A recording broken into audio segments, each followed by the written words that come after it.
I'm Rex Ricketts. I'm from Hallsville, Missouri.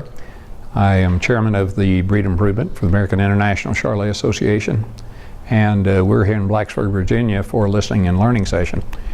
We had a really good program and good attendance with a lot of audience participation.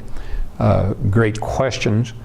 We talked about a number of subjects that covered, I think, the full commercial industry, including the first presentation that was a person that had enough cows that he was using 50 Charolais bulls, and then he's also in the feeder operation.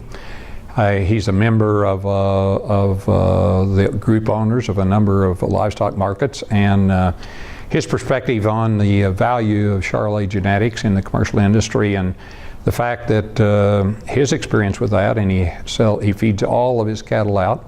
His experience was that is the yield and the grades of those cattle in the Choice Plus was really of great value for him, and he stayed with that program for a number of years and working that very effectively there.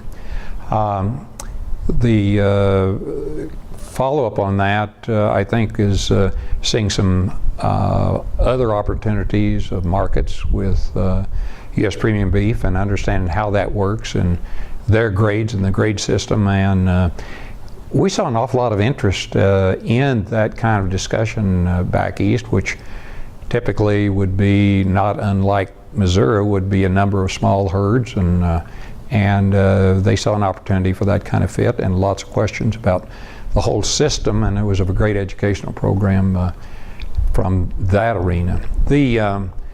One of the really interesting and good presentations came from Tanya Amon on the value of maternal genetics and heterosis, and she gave us a great lesson in genetics, but really it let us understand that the value of that comes with the ability to take those crossbred cows and put a terminal cross sire on them like Charolais, and very immediately realizing, from 50 to 70 pounds at various parts of that is essentially free because we've taken advantage of heterosis.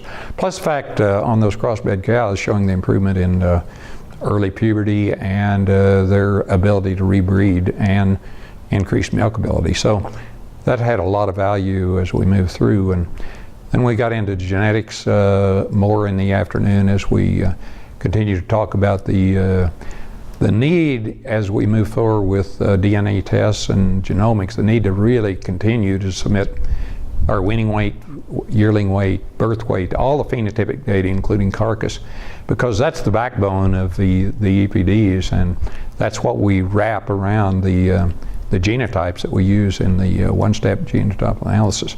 So that was very interesting and well-informed.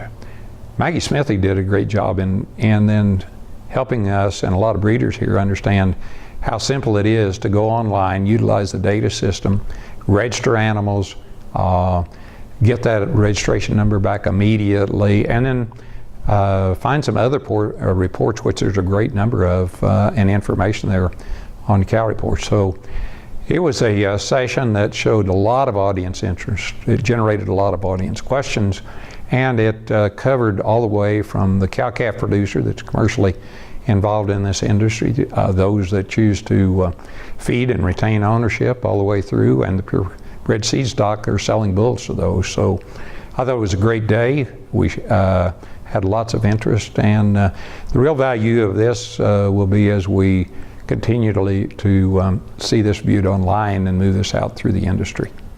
For more information, you can see these segments, various segments of this, on CharolaisUSA.com.